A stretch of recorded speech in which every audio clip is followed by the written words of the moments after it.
we're seeing a cost per lead anywhere between $200 to $300. So this doesn't count your organic traffic that's coming in through your website. This doesn't count potentially a referral from a realtor. This doesn't count a referral from somebody else, but just the proactive direct mail, proactive PPC, any list-based retargeting through Facebook, Instagram, LinkedIn, things like that. We're seeing an average cost per lead like $200 to $300, which at first blush sounds higher. Man, I'm paying that kind of money for it. But if you go through the math of it and go through the calculations, it actually is well worth it. We're typically seeing a conversion rate, and it really depends. It depends on your program. It depends on the closing capabilities of the person that's actually answering the phone, things like that. But we're seeing conversion rates anywhere between 10 and 25%.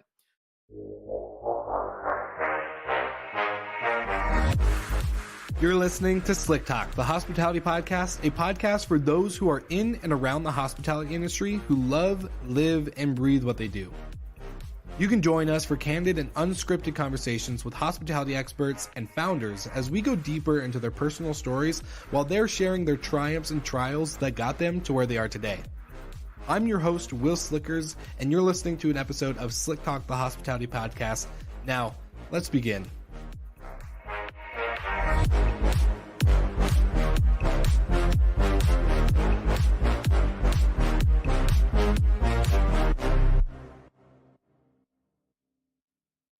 All right, everybody, welcome back to another episode of Slick Talk, the hospitality podcast. And I have the man, myth, and legend, Brooke, who is the founder of Vintory, back on the show today. Welcome back to the podcast. How are you doing? I'm doing fantastic. Thanks for having me again. Of course. Yeah, we've been chatting recently. You're part of the Hospitality FM family. So, of course, it was just a natural effect to just say, hey, let's get you back on the podcast. Let's geek out about some inventory and what that looks like in the vacation rental space when it comes to value. For any of the listeners that didn't hear Brooke's story prior to today, you need to go back and check out the first episode that we're going to link in the show notes just because it's that good. And I think we were going over the 5 top hacks to grow your inventory and to even up your website. I remember we did a lot of the changes that we talked about on the podcast on our website, and it's been really great for our business. So great. Yeah, you got some good stuff and good content. Glad you liked it. Of course. Well, before we jump into the value of new inventory and value of inventory as a vacation rental management company, can you just give us a snapshot of kind of your founding story, getting into the space, getting into vacation rentals, and then of course starting Vintory and realizing like there's nobody doing this and we really need to take over? Yeah, and so I stumbled into it like most people do back in 2007. Started a vacation rental company in Ocean City, Maryland called Vantage Resort Realty. Built that company pretty quickly. We grew it to about 500 properties under management. I exited that business in 2013 and really just been focused in really all things inventory acquisition ever since then. And it was something that I really enjoyed. And it was something that I was blessed to be, pretty good at. And about 3 years ago, coming this March 1st, had the idea to launch Vintory. And the mission of Vintory from the beginning was to really level the playing field, right? It's to help professional vacation rental managers grow their inventory. So take all the resources, take all the tools, take all the systems and processes and team that these large venture-backed companies have, but bring it down to the average mom and pop shop, if you will, and allow them go, head to head, toe to toe against the big boys. And that's what we've done. So how much has changed from when you grew 500 properties in your property management company to what you guys are doing and seeing with Vintory clients and just what you guys created? Because you have your own custom CRM, like you're really building something unique and there's nobody in the space doing it. So what are the big changes from when you were doing it to now how you're helping others? Oh yeah, I mean, well, a lot's changed. I mean, first off, I was the guy using Excel, and I funny thing is I went to many of the property management software companies and asked them to build a CRM, like an owner CRM, if you will, and none of them would. So literally, I was just using Excel, and I didn't really have a lot of the digital marketing expertise that we do, on our team right now. So we were just doing traditional, direct mail was really our key thing, but we just continued to do it. We saw the value of it, and we're going to talk about that today, right? And that LTV to, lifetime value to CAC, customer acquisition cost, and it paid off, and we just kept on doubling down on it. And luckily, the there wasn't a lot of other sophisticated, marketers in our market either. And honestly, there's not a ton of them today, other than the partners that we partner up with. Awesome. Well, let's jump right in. I know we have a little bit of a sheet to go off of, because this is all very new for me, and I love that you helped organize this. So let's go into the value of new inventory, the value of inventory. What are the metrics? What do we need to look at as property managers, and what do we need to understand from an industry perspective? Because I know you and I've chatted a little bit, and there's really no one educating anybody about this segment of vacation rentals. You just told me a story, someone for 30 years has run a successful vacation rental management company, still never knew the value of adding a new property to her program. So, yeah, tell us all about this. Yeah, so and that's the kind of the first part of it, right? Is like, understanding the value of inventory. Most vacation rental managers that I've met have never gone through the exercise of actually doing this. And I'll be honest with you, I didn't even go through this exercise, when I had Vantage. So I feel it's so important to understand what one property is worth, not only from the annuity aspect of it, but also from the, if and when you decide to sell your company, you're going to get a check for every one of those management contracts, because that is the true value of the company. So what we're going to talk about today is, again, we're going to talk about the annuity aspect valuation of it. We're going to talk about, what some of these contracts are going for at sale if and when you do decide to sell your company.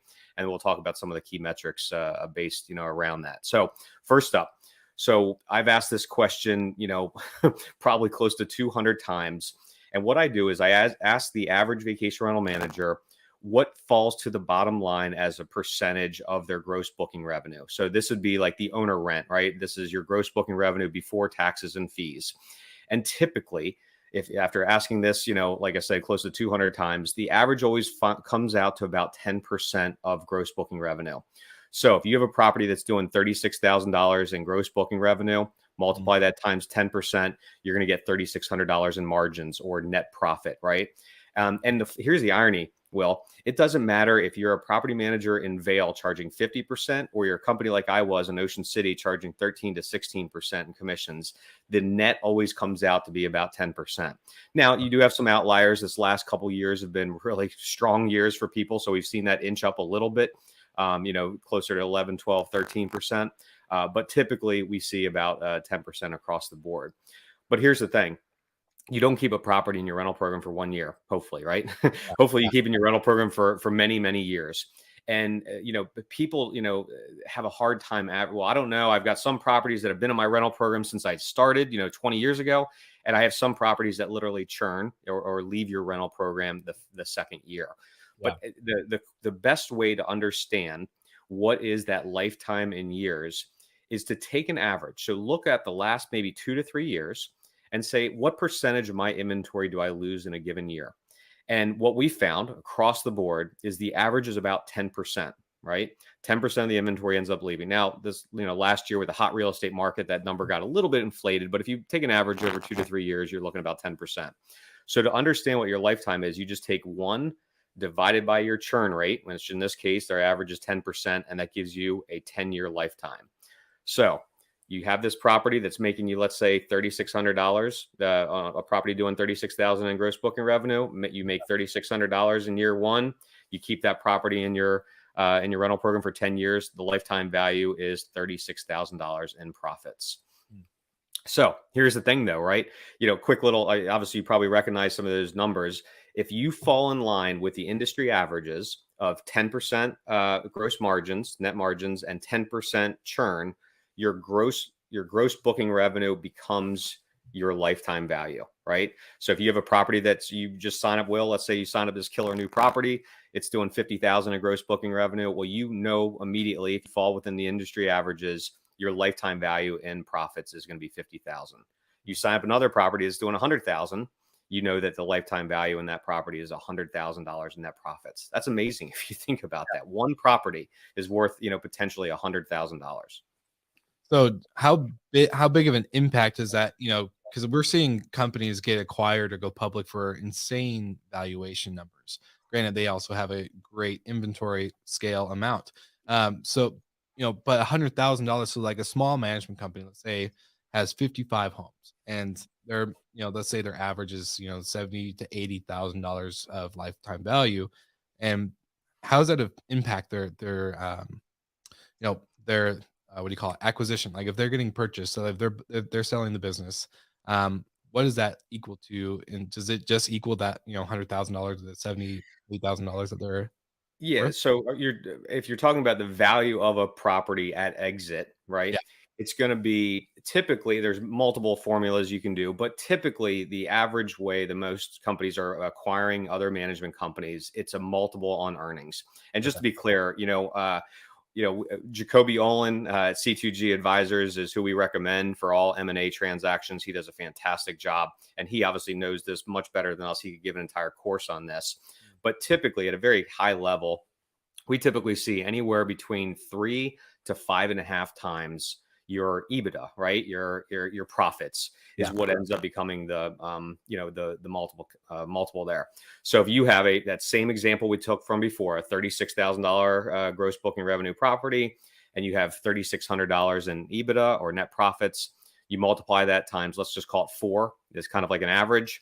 You're looking at a little over $14,000 is the value of that one contract when you decide to sell your company. So think about that.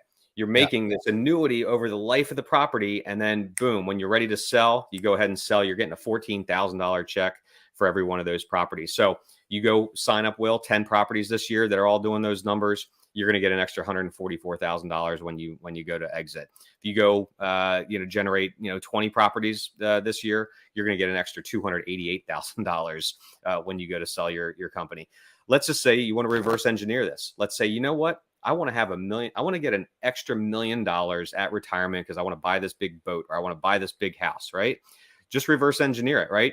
$1 million divided by 14,400 per property, and you're looking at 70 properties. So if you get an extra 70 properties over the next, call it 2 to 3 years, you're going to get an extra $1 million when you go to sell your business. So it's think with the end in mind, right? Yeah, 100%. And so, what are the biggest, I don't know, for vacation rental managers, like we've been kind of talking, like you're having to educate a lot of people on this stuff.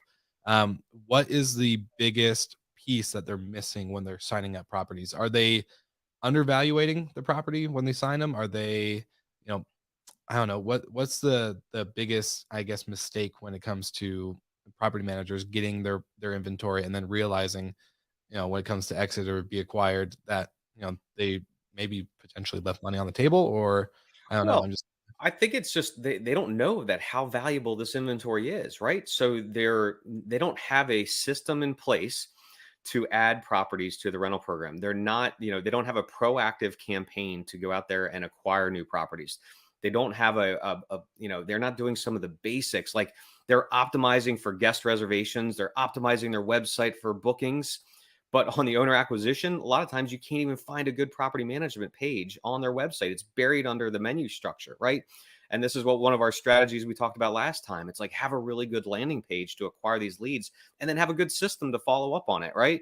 If I think if you understand how valuable every one of those contracts are, you're going to think a little bit differently. You're going to put different systems in place to capture those leads and convert them and hire a business development person potentially. If you don't have the bandwidth to do it, and look, I've been in their shoes. I understand how busy the average property manager is. You're juggling 14 different things, and inventory acquisition becomes one of those things that's important but not urgent, so it doesn't get done. But if you recognize and you're one of those people that you don't have the bandwidth to do this because you are waking up at 5 a.m. and work until 10 o'clock every night, hire a business development person to do it for you. And they will pay for themselves. The math pencils out, the ROI is there. If you hire the right person, they will pay for themselves 10x. I guarantee it. and obviously sign up for Vintory and have you guys give them a class. Shameless plug, yes. Or if you don't have the bandwidth, just hire us and we will help you with your inventory acquisition needs. 100%. Well, I want to ask you about, because I've seen you talk about on LinkedIn, the value of a property via Vacasa. So going through the Vacasa documents and the decks and all the all the numbers that we're seeing with acquisitions and inventory. So what does it look like when it comes to a property value in a big company like Vacasa? And we could probably even one of these days go into Sonder, as they just went public, Mhm. and all this other stuff too. But Just kind of curious for these big boys, so the big competitors that really eat everybody's lunch. For the maybe the smaller property manager from 10 to let's say 150. What does that look like for them to in order to kind of, I guess, maybe use them as a comparison?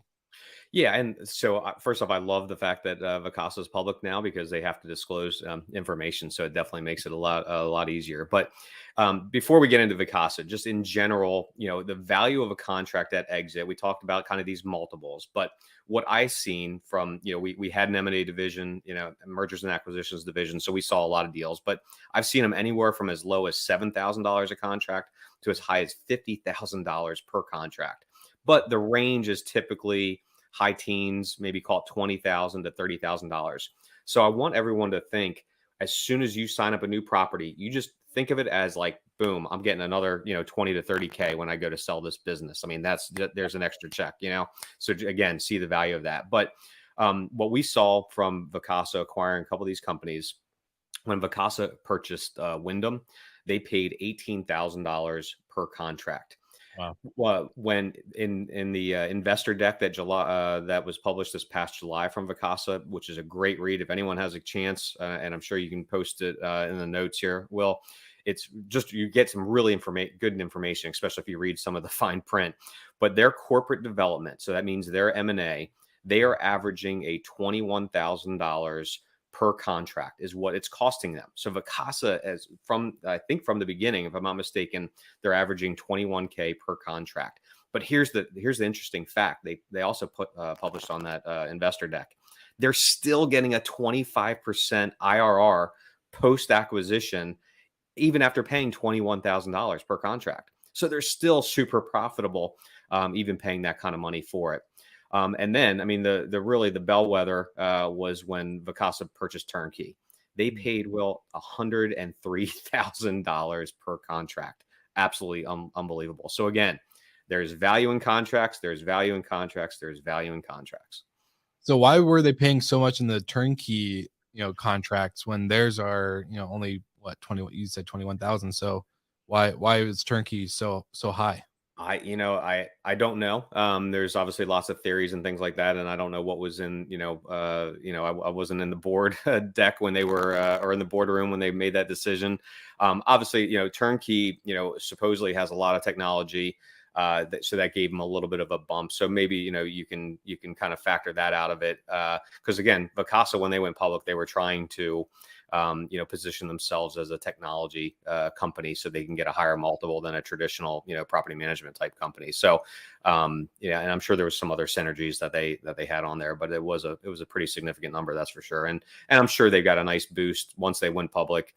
They got a boost on that. So it made sense. Trust me, Vacasa has a lot of smart people that understand this, and they didn't do that. There was a strategic reason for sure. Yeah, no, I can imagine. Just a random kind of question, because we've been seeing, I think you probably even saw it at VRMA when you and I got to meet in person, was, we're seeing a lot of property management companies actually shift, maybe not fully away, but some of them fully away from management operations to tech.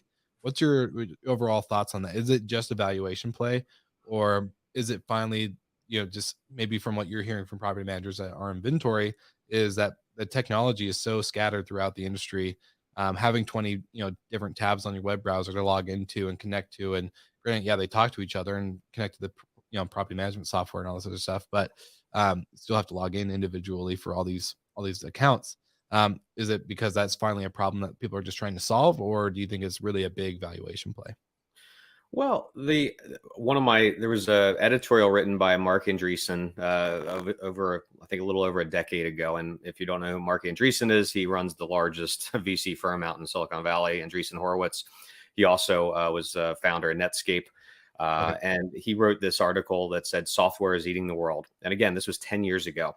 And what he, talks about, and I highly recommend everybody reads it because it's really amazing to see what he kind of forecasted, a decade ago. And he talks about how in the future, there will not be software companies and non-software companies. Every company will be a software company in some capacity.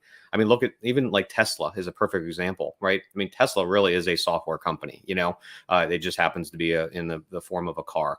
And even if you look at additional, car manufacturers, they're all going that way. And supposedly, Apple is getting into autos as well, and we'll see what happens. But I think the future of all companies will definitely have a huge technology base.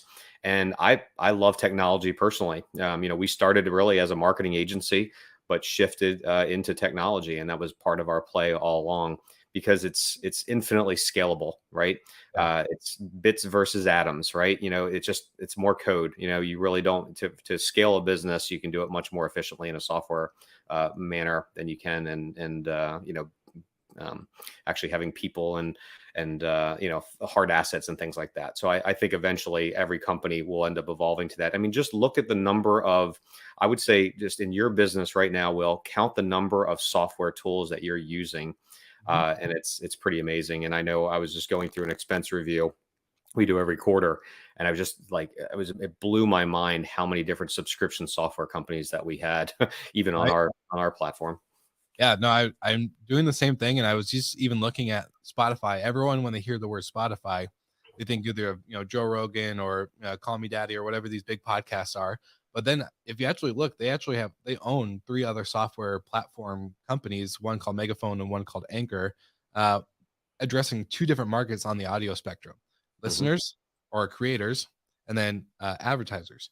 And then of course Spotify is their listener platform. So it's really interesting if you think about, like, everyone just thinks of Spotify as a podcast player, but there's also these different facets Mhm. that different maybe audiences in the audio or audio space. So yeah, 100%, very much so a software business along the way. Yeah. um but I'm kind of curious for hacks. I know we kind of went into this our first episode, hacks on how to create the best property manager landing page. That was really important. Again, like I said, we applied all of that to our business, and the landing page is probably, the owner's page is actually probably better than the guest page. But at the end of the day, that's what we're trying to grow. Is we get bookings all day long. We don't need to worry about that. We definitely need more inventory. So for those who are in that same mindset, they're not worried about their calendars. The owners aren't worried about their payouts for their properties. The property managers are worried about getting more inventory, and maybe even some real estate investors that are handing off these properties to managers. So, what are the biggest hacks in the sense of growing inventory, growing that lifetime value inside of a contract? So what are some hacks on how to grow your inventory? I mean, is that specifically? Pretty much, yeah. Wow. I would say the first thing to do is listen to the last episode we did, and we highlighted 5 different hacks. But I mean, look, I could literally talk for hours and hours and hours on different strategies and things like that. But just real quickly, just highlight. I'll kind of give a little tease. So update the landing page, right? You talked about that. You already have this organic traffic already coming to your website. Optimize it, right? Make sure you're capturing that. Have a form above the fold. Have a meeting scheduler link on there. Make it easy to book an appointment with you. Second thing is follow up. When we secret shopped over 100 vacation rental management companies, most of the time nobody actually even responded to us. Wow. So that's a big one. Use some kind of CRM to track leads, right? We've seen a lot of our partners, Will, up to 50% of their deals are actually coming from leads that were in the long-term nurturing sequence at one point. Direct mail still works. It's vacation rental industry is one of the few industries where direct mail still works. But the key is going to be consistency. Just continue to drip. Get your ICP, your ideal customer profile, get the data. And there's a lot of other, I mean, we could do an entire session just on data, but just continuously drip out the direct mail, whether it's postcards, whether it's simple letters, whether it's even just informational, like leverage some data from key data dashboards and push it out there, and just position yourself as the authority, as a leader in the space. And, look, people are in different phases of the buyer journey. Yeah. And you just want to move them along, so you want to continually drip, and people are not ready. The good thing with direct mail too, is it has a long shelf life. We see, because we track every one of our calls. Every campaign we have has a call tracking phone number on it. We see people calling a year and a half afterwards from some of these postcard campaigns that we do. And then you have digital. There's lots of digital campaigns. Manage the PPC. The problem with PPC is it just, there's not a lot of search volume. So you want to really have a long tail. You want to have a lot of different key search terms that you're pulling for. But again, and then you got to make sure you're sending them to a really optimized landing page that's really optimized for conversions. I could go on and on and on. Referrals. Referrals are huge. Build out all these campaigns that you're doing for guests. Guess what we do? We actually put those same exact marketing strategies, but we go after realtors, because realtors are the number one referral source. And don't be afraid to pay referral fees. When you look at the CAC, right, it's kind of like the OTA, conversation. Like, you have an acquisition cost for a guest. Well, guess what? You have an acquisition cost, which we're going to talk about in a little bit here, for the owners. And don't be afraid to pay a realtor for that referral fee. 100%. I was just going to say that. And I'm glad that you brought up CAC. So can you explain, because you said some terms in the beginning of the episode, when it covers, all these, inventory metrics, right? So what is CLPL or CPL and CAC? And then of course we have LTV and CAC. Just for the listeners that this is all brand new, you and I could probably use all these acronyms, when it comes to RevPAR, revenue management, all these other things too. But just to make it easy, let's jump into these terms and what they mean. Yeah, and I apologize. Obviously there's lots of, and I could totally nerd out on these things. I love inventory metrics. I literally could talk. I've given a session at Amy's Data and Revenue Management Conference all about vacation rental metrics. Actually, we've got a webinar on our website if anybody wants to really drill down to it. It's pretty cool if you're a nerd like me. So, but CPL stands for cost per lead, right? It's pretty simple, right? What's your average cost per lead? CAC, or customer acquisition cost. How much does it cost you to acquire a new customer? And then LTV is lifetime value. So what is that? We talked about this before. What is that lifetime value of a new contract coming into your program? And then kind of the holy grail of all metrics is the LTV to CAC ratio. So it's kind of like just taking, what does it cost you to, it's kind of like unit economics, right? What does it cost you to acquire a new property? And then what is the lifetime value of that property? And you kind of come up with a ratio. We can talk about each one of these. But what we're seeing across the board from, paid, deals and leads, we're seeing a cost per lead anywhere between $200 to $300. So this doesn't count your organic traffic that's coming in through your website. This doesn't count, potentially a referral from a, realtor. This doesn't count a referral from somebody else, but just the proactive direct mail, proactive PPC, any, list-based retargeting through Facebook, Instagram, LinkedIn, things like that. We're seeing an average cost per lead like $200 to $300, which at first blush sounds kind of higher. Like, man, I'm paying that kind of money for it. But if you go through the math of it and kind of go through the calculations, it actually is well worth it. We're typically seeing a conversion rate, and it really depends, right? It depends on your program. It depends on the closing capabilities of the person that's actually answering the phone, things like that. But we're seeing conversion rates anywhere between 10 and 25%. So if you get 100 leads in, you're going to close anywhere between 10 to 25 of those.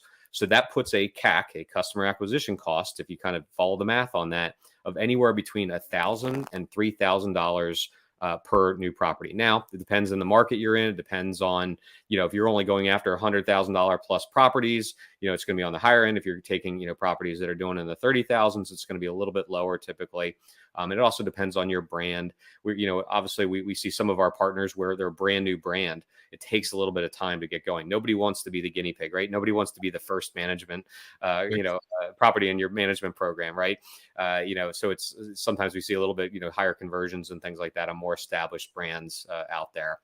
But if you look at, so if you take in these kind of numbers we talked about earlier, right? So you have this outlay of, call it like $1,000 to $3,000 to generate a new property, but the property is going to stay in your rental program for hopefully 10 years, right? And if we use those same numbers as before, you're going to end up making about, assuming a property doing 36K over the lifetime, you're going to make $36,000 over the lifetime. So you outlay $1,000 to $3,000, but over 10 years, you make $36K. But remember, Will, if and when you decide to sell your company, you're going to get a check. And we did the math before. The average was about $14,000, $14,400 for a property doing 36K. So it's just, to me, it is an incredible, payback if you actually go through that exercise. And what we're seeing in the LTV, the CAC ratio, again, this is kind of where we call it like the holy grail of all metrics. we're seeing anywhere between 10 and 20x is kind of like the ratio that we're shooting for.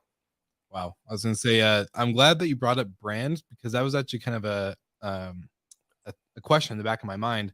With all the clients that you guys are working with, property managers that are onboarding with Vintory, how, I don't know how to phrase this without being like I'm a big brand guy. So like, I'm all about proper logo, proper website, none of this, like sometimes I go on websites and look like they were made in 1995 and they never changed.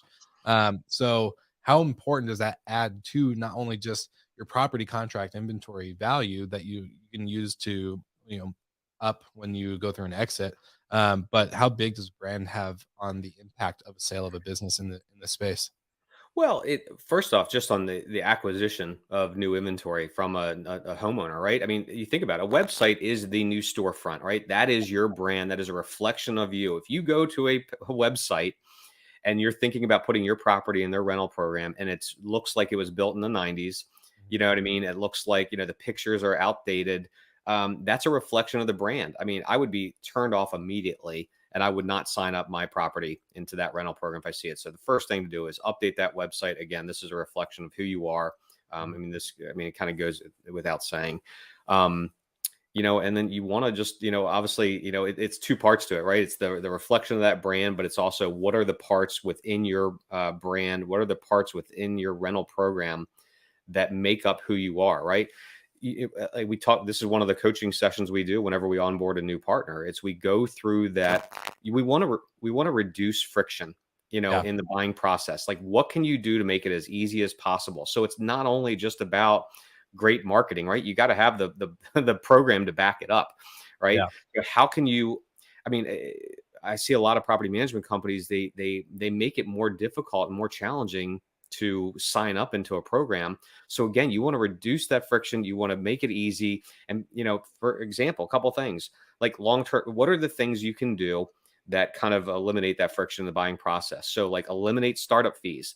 I mean, some people are putting these crazy startup fees in there, and I understand why they do it. But Yeah. if you look at how much that property is going to make you over the life, and they're choosing between two different companies, and you've got a $500 startup fee or $1,000 startup fee, and the other company doesn't, they're probably going to go. There's a high probability they're going to go with that other company. So reduce those barriers when you're in your rental program. Like, here's the thing. We ask this question all the time. It's, what happens if a property owner decides to get out of the contract? Are you going to let them out? They usually say they have a year contract, a 2-year contract, something like that. If somebody wants to exit your rental program, are you going to let them out? They're like, yeah, of course. It's not worth it. Well, Yeah. then why do you put a long-term contract in there? Eliminate the friction, right? Make it as easy as possible. Again, it's risk reversals. The best risk, I tell you what, Evolve launched this new risk-free guarantee program where I'm see if I can remember it. It was they will give you a refund of all of your fees. They will Wow. give you a refund. They'll give you a refund of all your fees up to 6 months. And it's amazing, right? Wow. You can cancel for any time and they'll give you a refund. And it just, to me, it's like, what do you have to lose, right? It's nothing. Are you seeing property managers just take away the minimum commitment of a year? Are they just saying, hey, it's month to month, 30-day out clause? What's that look like? We are, if they're giving them out, letting them out anyways, absolutely. Yeah. Right. We're seeing them eliminate that. And why not? If you're going to let them out of the contract anyways, you might as well do it. And again, Evolve's new guarantee, to me, it's a great risk reversal. If I were to go through that pitch, I could see their business development person selling that, going Yeah. over all the highlights of the rental program. And they say, look, and if for any reason after 6 months you're not happy, you can cancel at any time. We'll give you a full refund of all the management fees charged. Now, if you read the fine print, this is where it gets interesting. I Yeah. believe it's only from 6 months to 7 months. You have to cancel at that point. And you think about it, you probably haven't ramped up a ton of cash at that point. Or reservations in those early months anyways. So it's, or you're probably sitting on a whole ton of reservations, so you don't want to walk away from them either. So to me, I would go to and mimic that. If I were starting a management company right now, 100%, I would duplicate that guarantee, that risk reversal. That's literally something I'm going to talk to my business partner today and be like, hey, we got to talk about this. Well, That's look, Yeah. here's what's going to happen. Well, sorry to interrupt, but You're you are going to have to refund one or two, right? It's going to happen. But from one person would look at it, oh my gosh, we had to refund these fees. But you know what? We just signed up 20 extra properties. What's the lifetime value of those 20 extra properties? It is the biggest no brainer ever done, you know? 100%. Oh, 100%. And it just makes sense. And the more I think about it, because like we always kind of talk about the art of convenience, right? You said make it so easy. And one of my friends, and I think you know her too, Brittany from Breathe Easy Rentals out in Florida. Mhm. She talks about, we overcomplicate things so much in our industry. Like you just said, like you did your quarterly review. How many script subscription platforms did you have that maybe, I don't know if you probably do need them, but how many of them do you think you didn't need? Like so many people just sign up for everything and they just add all this new stuff to make it, thinking it's going to help their business, but really they're just complicating their whole operation. And so if you can make it that easy, you might as well. And I have a random question. Yeah. Never actually talked about it on a podcast, but we've been seeing the rise of crypto and NFTs and Web3 and all this other stuff, and we're seeing a little bit of talk in the industry. I'm curious, do you think management contracts will go into an NFT format at all? I don't know if that's anything you dabble in, but Like know where your strengths are, and I've not done. I've just dabbled a little bit here in some Bitcoin and some other crypto, but it's not really my wheelhouse. But I do think there is going to be some interesting things coming, with Web3. That's for sure. okay. Yeah, just something we kind of talked about. We had Luca from Trips Community on our other podcast a while ago, and it sent me down a big spiral and rabbit hole. So it's like something like, oh, can we make a management contract that's NFT? But it's yeah, pretty far out there, Mhm. at least for us. But no, this was really cool. So I guess the last question that I like to ask every guest is, where can people find you? What's the one shameless shout out plug that you want to give? Yeah. So obviously, our website, Vintory.com, or follow us on LinkedIn, where we push out a ton of content, ton of Nice. information on LinkedIn. If you go to our website, we have tons of webinars and videos and training things. And we're actually building out a training course right now for free for everybody. And again, Awesome. our goal and our mission from the beginning is to help every single vacation rental manager grow and scale their inventory.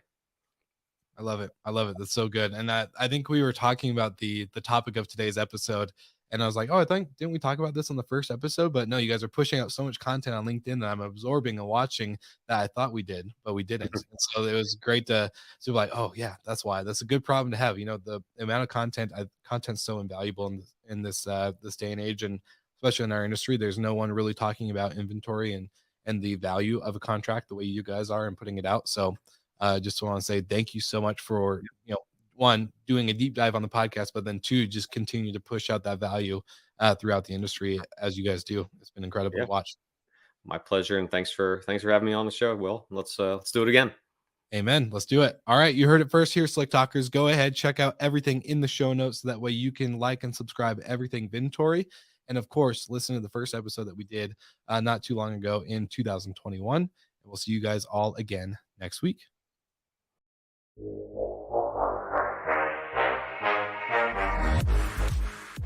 Thank you so much for listening, and thank you to our show partners for making Slick Talk, the hospitality podcast, possible. We hope you enjoyed the show, and we would love to connect with you outside of the podcast. So you can follow us on all of our social media channels for daily hospitality content, or find us on slicktalkthepodcast.com. And don't forget to rate, review, and subscribe so you never miss an episode. I'm your host, Will Slickers, and we will see you guys all again next week.